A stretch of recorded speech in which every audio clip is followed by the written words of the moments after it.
स्वयंपाकात स्वादाची जान, डीएम मसाले तुमच्या घराची शान. छत्रपती शासन महिला गृह उद्योग कबनूर इचलकरंजी घेऊन येत आहेत अस्सल परंपरेची मराठमोळी चव म्हणजेच डीएम मसाले. मटन मसाला, चिकन मसाला, धणे पावडर, गरम मसाला, बिर्याणी मसाला, तिखट चवदार मसाले आणि चटणी म्हणजेच डीएम मसाले. तर आजच आपल्या जेवणाची रंगत वाढवण्यासाठी केमिकल विरहित डीएम मसाले, गृहिणींच्या मनातले मसाले आणि चटणी अवश्य वापरा. डीएम मसाले महिला बचत गटाद्वारे करणारे स्वच्छ माफक दरामध्ये म्हणजेच डीएम मसाले. संपर्क दिव्याताई मगदूम, मोबाईल 91 30 80 22 55.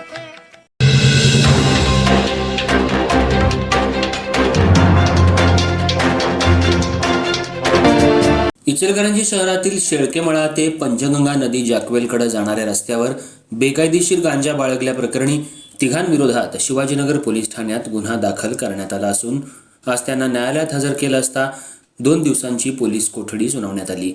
अधिक तपास पोलीस करतायत. दुपारच्या सुमाराला शेळकेमळा ते पंचगंगा नदी जॅकवेलकडे जाणाऱ्या रस्त्यावर 3 तरुण गांजा घेऊन येणार असल्याची गोपनीय माहिती पोलिसांना मिळाली होती. त्यानुसार परिसरात सापळा रचण्यात आला होता.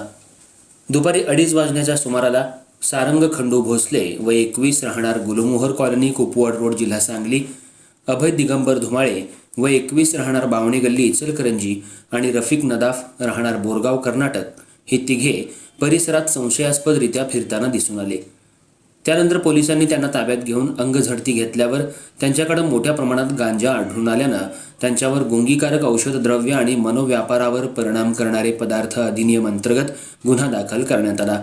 या कारवाईत संशयितांकडून 4 किलो 150 ग्रॅम वजनाचा गांजा, मोबाईल फोन आणि MH51E1943 क्रमांकाची दुचाकी असा एकूण 2,24,000 रुपये किमतीचा मुद्देमाल पोलिसांनी जप्त केला आहे.